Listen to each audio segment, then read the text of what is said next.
Hi everyone, this is your girl Julian, and I would just want to say welcome back to our channel, Julian Plus 4. And in today's video, I'll be introducing you all to my last child, my daughter, Divine. And I'll be also talking about my birth journey with her. So stay tuned.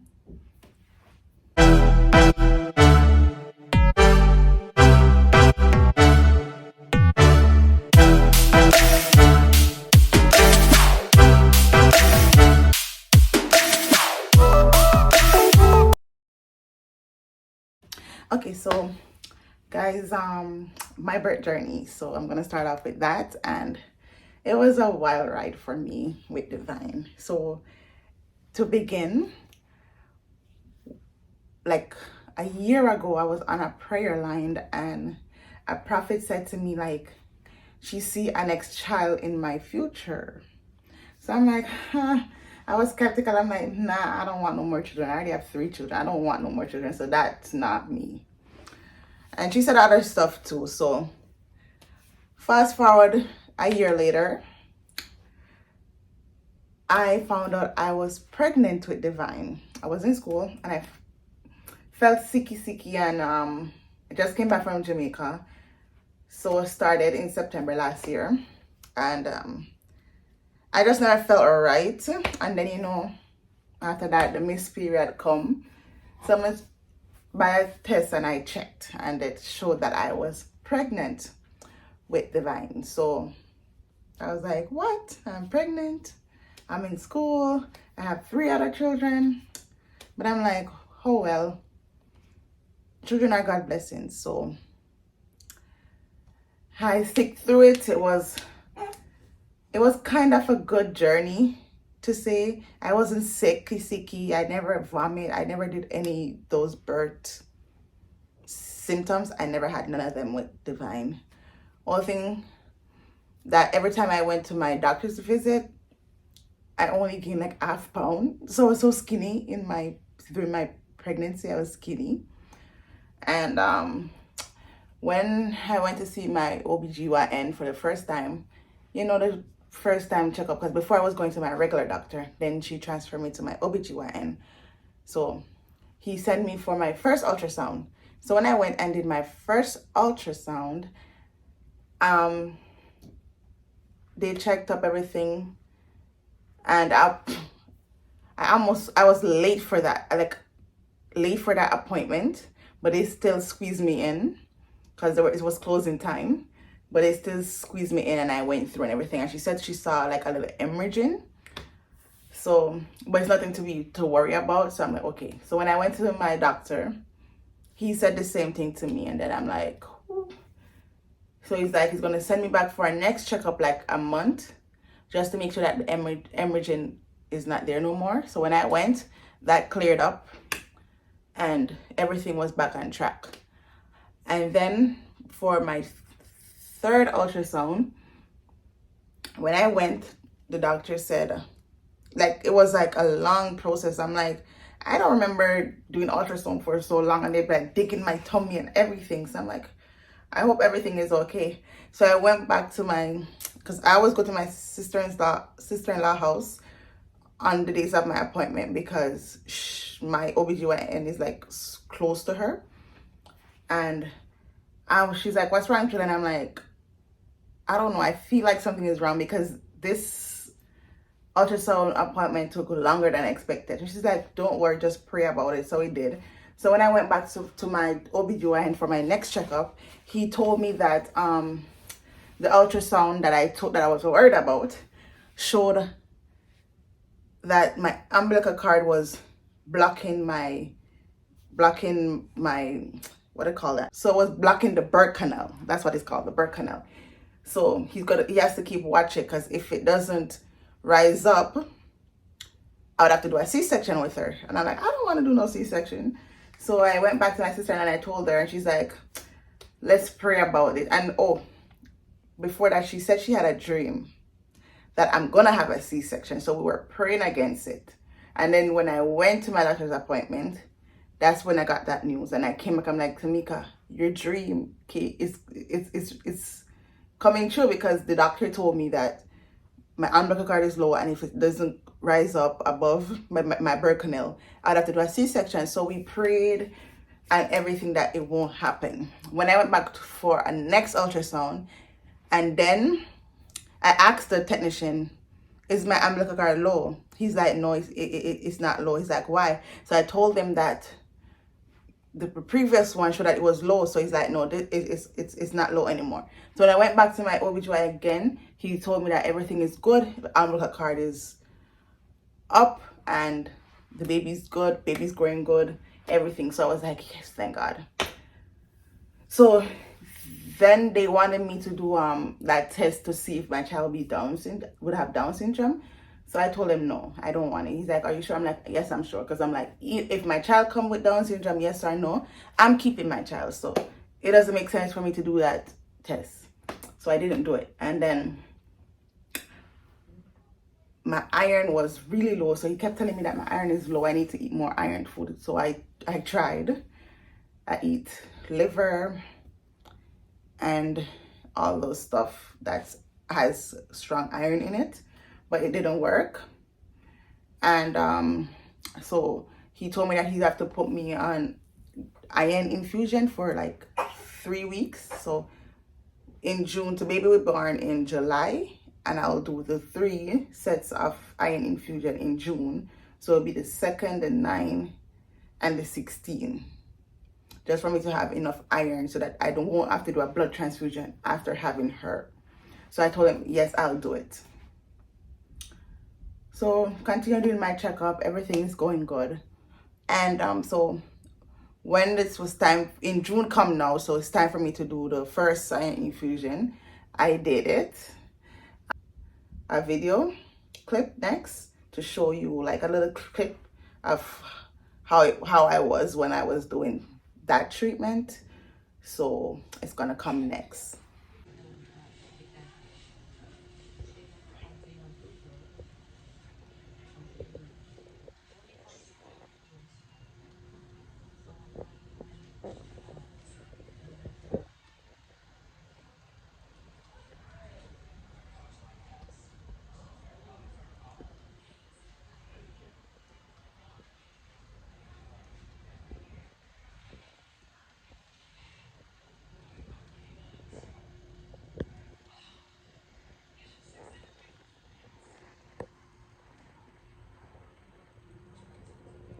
Yeah, so that was just a little snippet of what I do to do that iron infusion. And so the second time I did it was June 9th, and then the third and final one was June 16th. So after June 16th, I did it, and then I went home.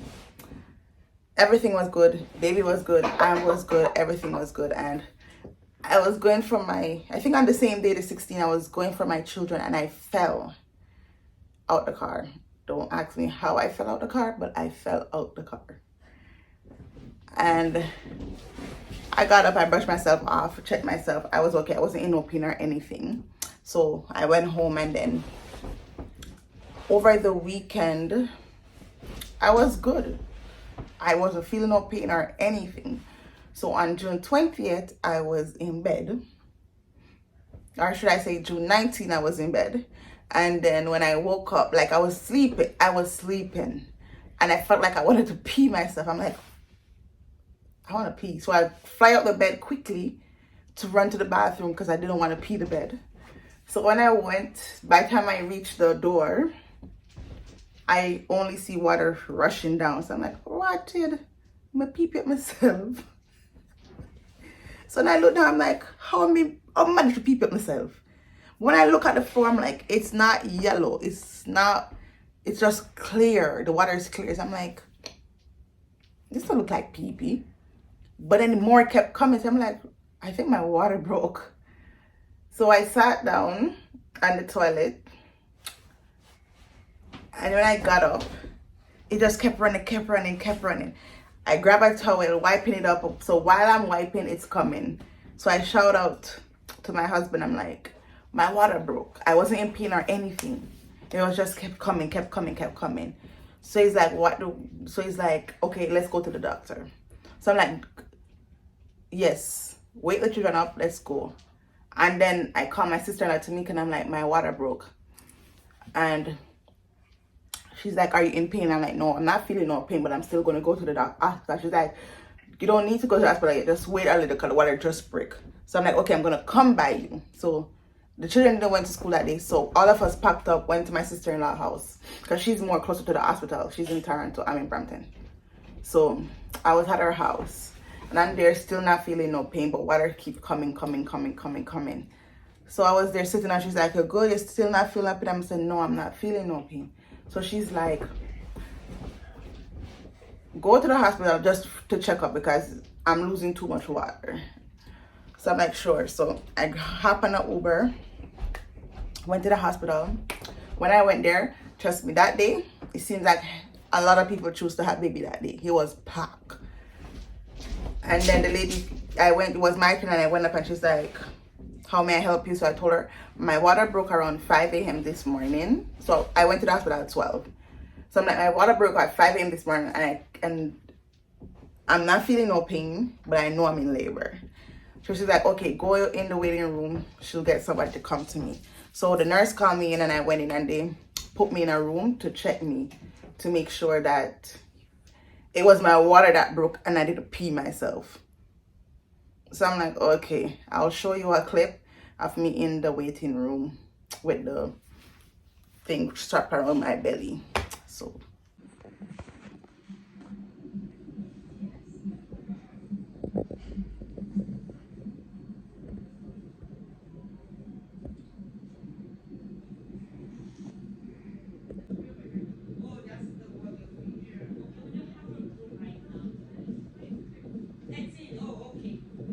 yeah, so after they checked me and everything, the doctor was like, are you sure you didn't pee yourself? I'm like, no, miss, I didn't pee myself. I know what pee looks like. My water break. I'm just not feeling any pain. So she's like, okay. She went out, the nurse came back in and they gave me a glass of orange juice to drink because they're like, the baby probably sleeping. So after I drank that orange juice, I felt her move. Oh, my shop, I wasn't feeling her moving. My water was running, but I wasn't feeling her. So she started to, after I drank the orange juice, she started to move. And the doctor came back in with a student doctor and she's like, oh, I have a student doctor here. Do you mind? So I said, no, I don't mind. So I have my foot wide open. Student doctor, and she, look. So she put the thing, the clamp to widen the hole. That doesn't sound right, but yeah. So she was like, it's dry down there, so it doesn't look like it. And then they always swab you with something and then put it in something. If it turns blue, that means you're in labor. Mine didn't show blue, like blue. It showed a little blue, but not full blue. So they're like, okay, they're going to send me home because I'm not in active labor. So I'm like, okay. But then she's like, you know what? Let me look. Because she only swabbed me. She didn't look. She only swabbed. So when she looked, she's like, oh my God, we have to do an emergency C-section. So I'm like, huh? What? She's like, we have to do an emergency C-section because the baby is breech. So I mean, I know all she knows, so the baby breech was by looking in at the hole, but the baby is breech and the baby's coming. So she was actually coming. She was in the birth canal coming down bottom first. She's like, you gotta be now. So I'm like, okay. I signed paper. And next thing I know, it was bam. I'm in a wheelchair, rushing to the emergency C-section area. So I'm like, I have to call somebody. So I'm calling my sister and I'm like, I'm going into the operating room right now because they said emergency C-section, the baby is breech, and they have to do it now. And then I call my husband. I'm like, yeah, you gotta come to the hospital like, now, because I'm going in. So they rush me in, and normal procedure, sit down, they inject the thing in your back to numb the area. So after they did that, I lie down. My husband came in. So I don't know how he make it to the hospital so fast, but he made it. So he walked around because they block a blue thing so I can't see anything. So after that, he walked around and he was standing beside me and they do what they had to do to get the baby out. So while they were taking out the baby, it was like I felt the pressure. So she's like, baby out, like they call her by name, Divine is out. And then after that, I don't know what they were doing, but I started feeling pain. And after that, I was gone. I woke up in the recovery room like long after, because they said I took a long time to come back to myself. So my baby was born around 5, and I came out of my sleep around 9. So that's how long. So when I was coming, it was a struggle for me to come back, and the doctor told me that the other doctor gave me too much of the medication. So that's why it took me a longer time to come out. And that's how Divine was born. She was a happy child. That's her crying. She was an happy child and everything. So I got to meet her when I came back fully to myself and I could manage to hold her. I met her, kiss her up and everything. And that's her birth story. For one, without no further ado, I want to introduce you to my daughter, Divine Forrester.